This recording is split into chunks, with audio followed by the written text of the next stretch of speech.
It's just a little piece, hatboro-horsham. That's just a little piece that I put together that we'll go after that piece in its entirety over the next few weeks. And I'm going to break it down into different sections so you can attack each one. I'll go through the whole thing, just the counting of this, because I'm using triplets, which is a typical thing that you find in blues and rock. And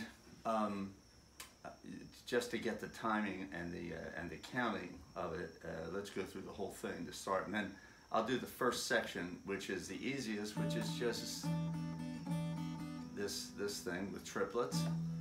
So it starts off with this section, which is, now you'll notice my thumb is going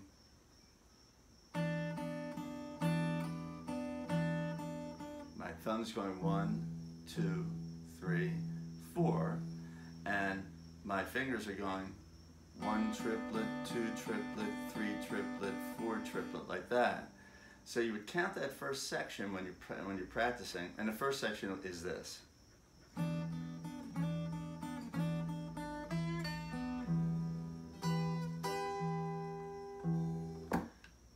That's the first section.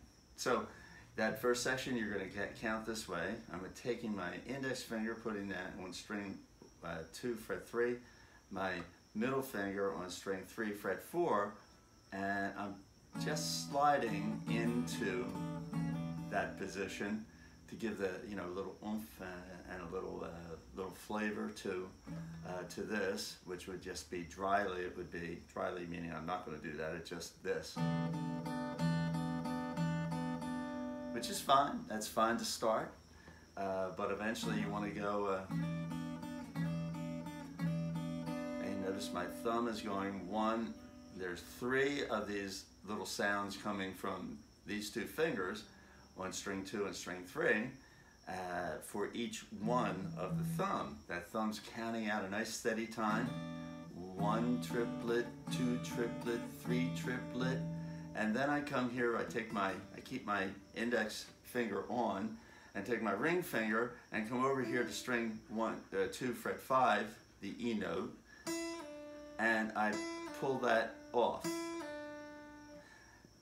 And I land on the B with my middle finger here on string 3, fret 4. So it comes out like this: 1 triplet, 2 triplet, 3 triplet, 4 triplet, 1 triplet, 2 triplet, 3 triplet, 4 triplet, and my index finger catches that last B, string 3, fret 4. So then I'm going to shift locations here, but with the same finger formation. See, my fingers are index here at a lower string, in this case string 2, fret 3, and then 1 fret behind my middle finger at string 3, the string above string 2, at fret 4. So that very same formation I'm going to put down here at string 1, fret 7, and at which is a B note, and my middle finger at string 2, fret 8, which is a G note.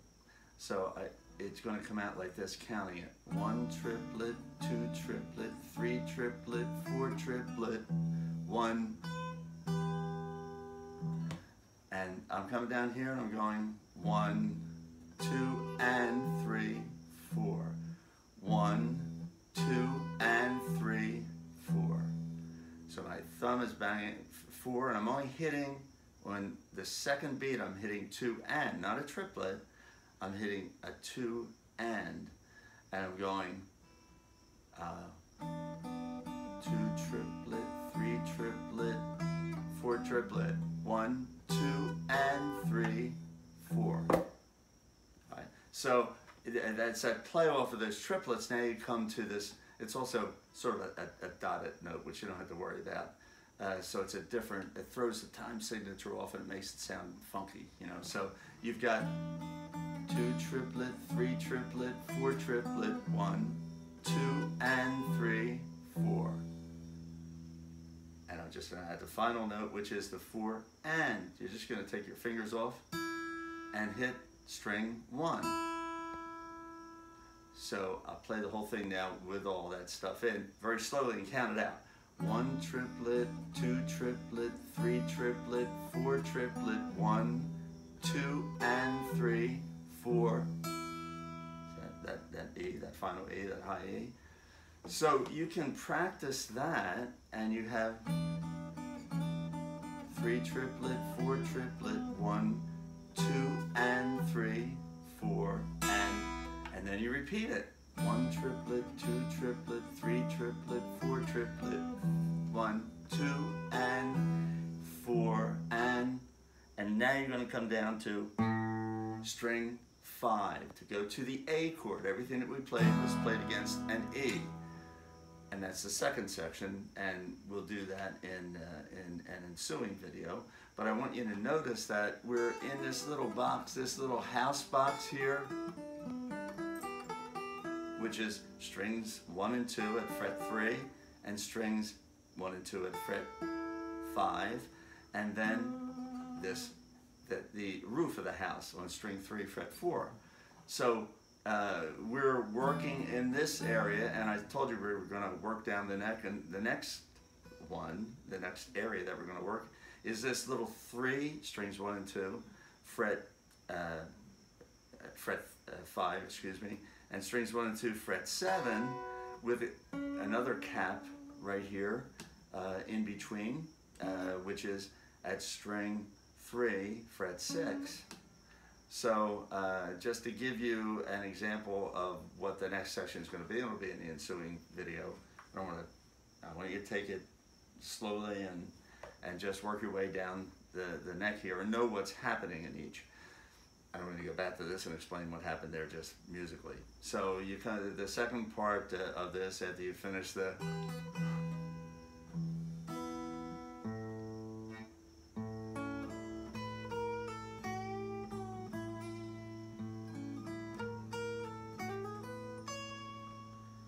and that's the little riff that we'll get to the next time, and what that is. Of course, you're welcome to figure it out by yourself. This is an E note up here at string 2, fret 5. So you know that this is the second of the E, and when I bend that a little, it becomes the flat third. That's a big tip off. And then you have the A and the B, which is the 4th and the 5th here. So you're in a real nice position here to get all those types of bluesy sounds. But so are you up here. So what's happening here? I'm going down to this E. That's the E. This is for the E chord. And I always tell you, look at, search for that number 1 note, that key note, and there it is. We've used this on other videos, just with different types of licks that we've explored.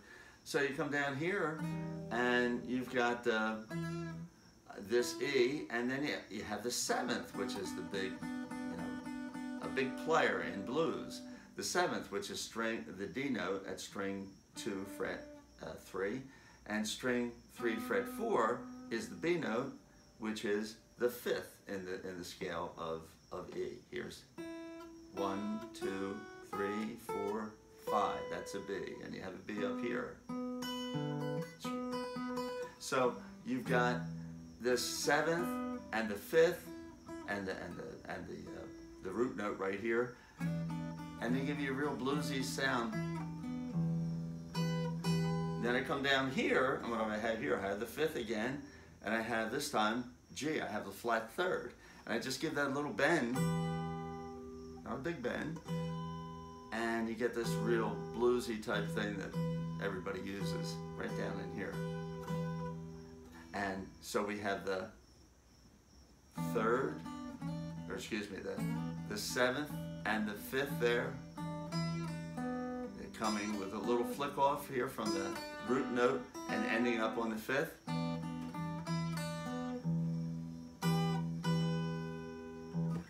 Okay, so that's the first part, and I'll send you the second one. As a matter of fact, if you're ever ready for the second one, you said, I've got that now, and I am dying for the rest of that. So send it to me before you want to send it to me. Then let me know and I'll send it. Okay? So have fun with that, and just remember that what I played in the beginning, that's the whole piece. That's the composition I just put together that, you know, I thought would sound nice and you'd get a kick out of working on. Okay, I will see you at the next video.